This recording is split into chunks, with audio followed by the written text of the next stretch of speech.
Bismillah, alhamdulillah, wa salatu wa salam ala rasulillah, wa ala alihi wa ashabihi wa man taba'a hudahu, wa ma tawfiqi illa billah, alayhi tawakkaltu, wa ilayhi unibu, amma ba'd. Donc, il y en a qui disent Abu Muslim, c'est un adorateur de tombes, les musulmans adoraient des tombes, ce sont des mouchriquines, etc. Il est temps que cette mascarade cesse.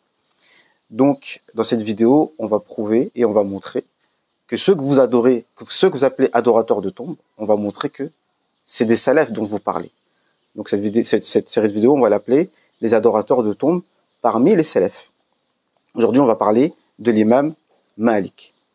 On a Cheikh Fawzan, excusez-moi, on est obligé d'appeler un chat, mais il a une méthodologie de Khawarij. Yani de Khawarij, et on va dire comment on les reconnaît. Comment on les reconnaît, comme il a dit Ibn Omar, radiyallahu anhuma, il a dit ce sont les pires des créatures. Ils ont pris les versets qui s'adressent aux mécréants pour les appliquer sur les musulmans. Sous prétexte d'un supra-tawhid. Mais c'est très facile, en fait, de faire ça. C'est très facile de dire que tu es un mouchrik. Tu peux très bien dire à quelqu'un, tu m'as demandé du sel. Mais il faut demander à Allah. En fait, tu es un mouchrik, toi. Tu demandes aux créatures. Ils vont dire, oui, mais non, c'est légiféré de demander du sel à quelqu'un. Ah ben c'est pareil. Nous, on est en train de dire que faire des du'as auprès des tombes des pieux, c'est légiféré. Comme l'imam al-Zahabi, il l'a dit. L'imam al-Zahabi a dit, ad-du'a inda qubur as-salihin wa al-abiya wal-awliya maqboula. Les du'as auprès des tombes des pieux et des prophètes et des pieux sont acceptés. Et à plus forte raison, les du'as devant la tombe du prophète, alayhi salam, elles sont acceptées. Pourtant, il est l'élève d'Ibn Taymiyyah qui le dit. D'accord? Et on va montrer plein d'exemples. Aujourd'hui, on aurait pu commencer par le prophète, alayhi salam, lui-même qui allait tout le temps, surtout à la fin de sa vie, en pleine nuit, au cimetière de Baqir, aller voir les martyrs de Uhud pour faire dua là-bas. Pourquoi il insistait autant pour aller faire? Pourquoi il faisait ça autant? Donc on en reparlera après. Après, on va parler des sahaba. Le sahabi qui est venu auprès de la tombe du prophète et a dit, Ya Rasulallah, Ya, ô messager d'Allah, on est dans la détresse. Istasqil laylana. Demande la pluie pour nous. Ainsi de suite. On en reparlera et on en a déjà parlé plusieurs fois dans d'autres vidéos. D'accord? Donc, ça commence à bien faire. Donc, il faut remettre, dire l'église au milieu de la ville. Non, la mosquée au milieu de la ville. Au milieu de la ville. Donc, ici, on a l'imam Malik. L'imam Malik, dans un récit qui est cité dans Ash-Shifa, par le Qadi Iyad. Alors évidemment, ils vont nous dire, oui, c'est pas authentique, et patati et patata. Donc on est obligé de... Il y a tellement de choses à rectifier, en fait, que ça rend malade. Donc il va falloir que je me décompresse. C'est pas pour moi, hein, mais c'est que ça rend malade, en fait, tu vois. Et en fait, c'est pour votre bien. C'est pour le bien de beaucoup. Parce que vous traitez les musulmans de mécréants, ça va revenir sur vous. Parce que si maintenant on vous prouve qu'on n'est pas des adorateurs de tombes, donc ça veut dire que vous êtes en train de traiter des musulmans de koufars, ça veut dire que ça va revenir sur vous. Donc c'est pour votre bien en fait. D'accord? L'imam Malik, donc le récit est cité dans Shifa, de Qadi Iyad. Alors ils vont nous dire, c'est pas authentique. Donc je dis, il y a beaucoup de choses à rectifier. Ce n'est pas parce qu'un hadith n'est pas cité dans Bukhari, dans Muslim, que ça veut dire que c'est pas authentique. C'est pas parce que la chaîne de transmission est faible que ça veut dire que ça a jeté à la poubelle. Si c'était un hadith inventé, ce serait haram de le citer. Un hadith inventé, c'est haram de le citer pour quoi que ce soit, même pour les actions méritoires.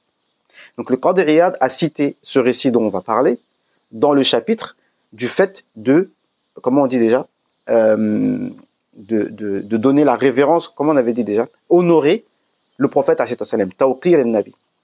Comme il est ordonné par Allah Azza wa Jal. On doit honorer le prophète alayhi salam. Donc l'histoire, je vous la fais courte, puisque de toute façon, maintenant il y a l'intelligence artificielle, vous tapez les mots-clés, vous allez trouver les sources. C'est pas la peine de me dire, donne-moi les références, faites un petit peu de recherche, vous allez trouver le texte, vous allez lire tranquille à tête reposée. Moi je vous donne les mots-clés. Okay?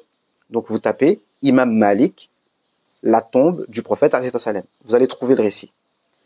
Si vous voulez, vous tapez Abu Ja'far al-Mansour. D'accord? Et en plus, l'imam Malik avait des gros problèmes avec le calife, le chef des musulmans à l'époque. Et quand donc ils ont eu une conversation devant la tombe du prophète, déjà il lui a dit, baisse ta voix. Déjà. Il a dit à l'émir, baisse ta voix. Déjà, pour montrer que, qu'il soit vivant ou mort, qu'il soit dans cette dunya ou de l'autre côté, c'est le même principe. On doit baisser notre voix devant le prophète, donc quand on est devant la tombe, on parle doucement.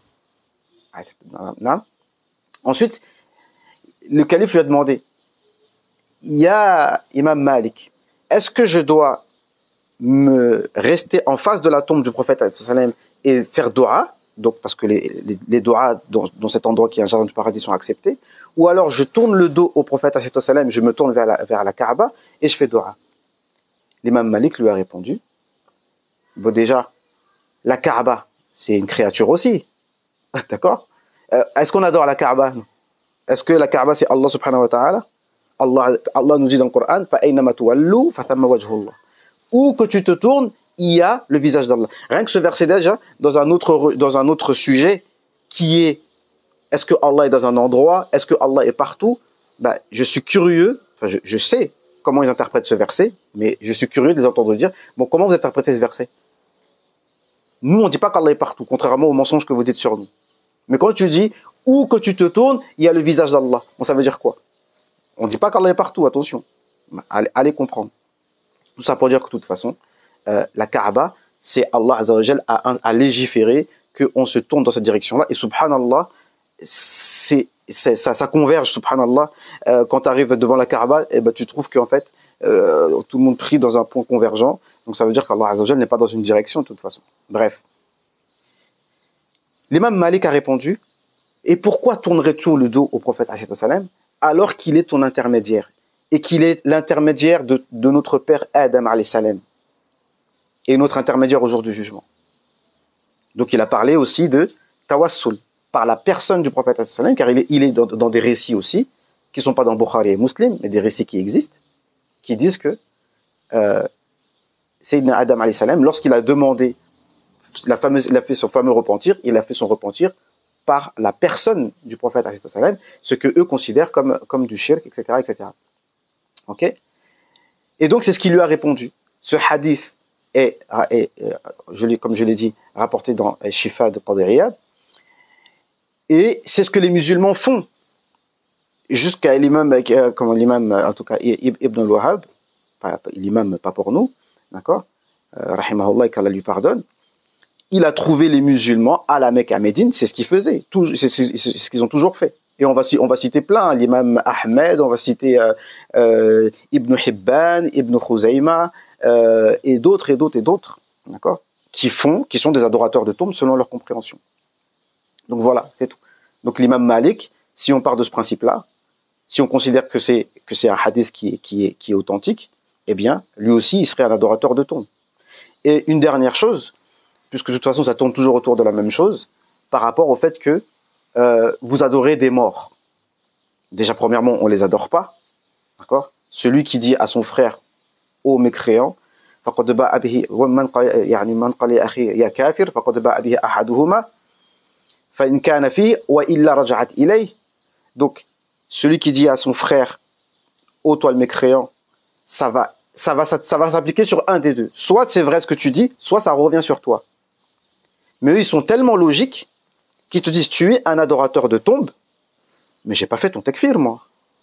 Non, mais parce que ils sont tellement logiques que tu es un adorateur de tombes. Donc une tombe, c'est autre qu'Allah. Donc j'adore autre qu'Allah. Mais donc tu as fait mon takfir. Non, je fais pas ton takfir. Essaye de comprendre, toi. Tu vois? Parce que quand il n'y a pas de logique, après, tu vois. Après, ils ont leur fameux sujet, al-uzr bil-jahl. Ah, les pauvres, c'est parce qu'ils savent pas. Ils divergent entre eux. Est-ce qu'ils sont excusés à cause de leur ignorance? Donc, ils adorent des tombes, mais est-ce qu'ils sont excusés ou pas à cause de leur ignorance? C'est un gros khilaf chez eux. Pour ceux qui connaissent le sujet, c'est une grosse divergence. Mais Cheikh Fawzan, et je vous mettrai l'extrait, Inch'Allah, on lui pose la question, qu'est-ce que on doit penser d'une personne qui ne rend pas mécréant un adorateur de tombes? Donc un gars comme Abu Muslim, par exemple, et comme des millions d'autres. Donc celui qui dit pas que Abu Muslim est mécréant, eh ben il est lui-même mécréant. Faites gaffe, les gars. Tu vois? Si vous ne me considérez pas mécréant, vous êtes même mécréant selon Fawzan, Cheikh Fawzan, qu'Allah lui pardonne. D'accord? Donc, et c'est ça le manhaj des Khawarij. Ok?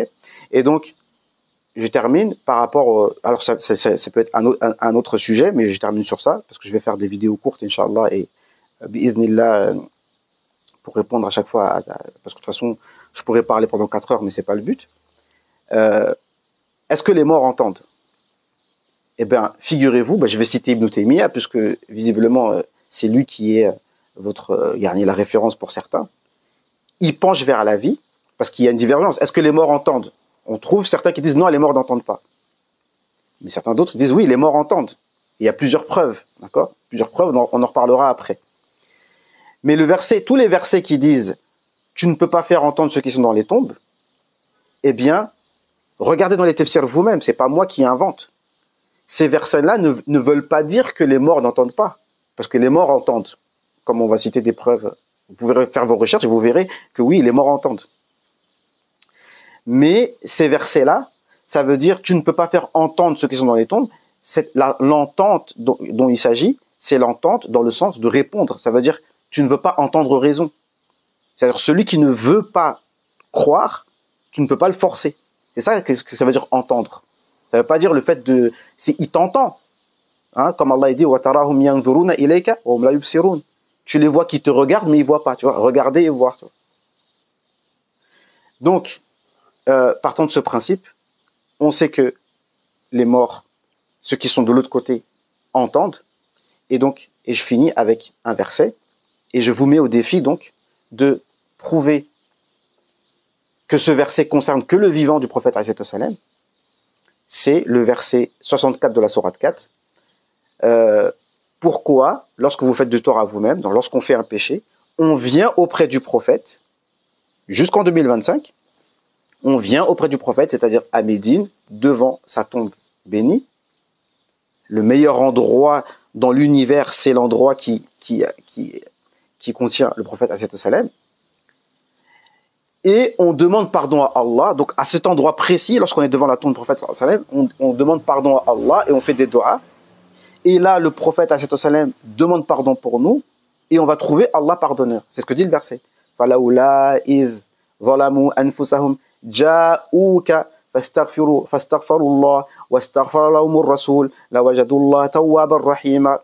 C'est ce qu'on vient de dire. Tu viens auprès de la tombe du prophète, ou bien d'un autre prophète, ou bien d'un pieux, tu demandes pardon à Allah, ce pieux que tu es venu visiter, eh bien, comme il est content que tu viennes de le visiter, il dit, Ya Allah, il est venu me visiter, Ya Allah, pardonne-lui, Ya Allah, donne-lui ce qu'il demande. La wajadullah tawwab rahima. Seuls les taïmistes, seul Ibn Taymiyyah nous dit, non, ce verset, c'est que du vivant du prophète alayhi salam. Or, dans les 4 écoles, que ce soit les Hanbali, même les Hanbali, qui sont entre guillemets les plus durs vis-à-vis des bid'a et du shirk, etc. Shafi'i, Hanafi, Maliki, tous préconisent que lorsque tu visites le prophète alayhi salam, tu récites ce verset-là. Regardez dans les livres des écoles, quand tu regardes dans le chapitre du Hajj et de la Umrah, certes, visiter Médine, ça fait pas partie des rites, mais comment tu peux aller faire le Hajj et la Umrah? Et certains d'entre eux disent, oh non, on n'a pas besoin d'aller visiter le prophète. Subhanallah. Et donc tu vas visiter le prophète alayhi salam, et ce qu'il conseille de réciter, c'est de réciter ce verset-là. Donc pourquoi il conseille de réciter ce verset-là si, soi-disant, c'est que du vivant du prophète alayhi salam. Donc voilà, on pourrait parler longtemps. On a donné des éléments de réponse pour ceux qui ont envie de comprendre et qui sont sincères. Et alhamdoulilah, ils sont beaucoup de gens, malgré mes vidéos très modestes et très rudimentaires, et ben beaucoup, alhamdoulilah, ont compris qu'ils s'étaient fait avoir. Alhamdoulilah. Et on va continuer, Inch'Allah, le boulot. Wa jazakumullahu khairan wa barakallahu fikum. Wassalamu alaikum wa rahmatullahi ta'ala wa barakatuh.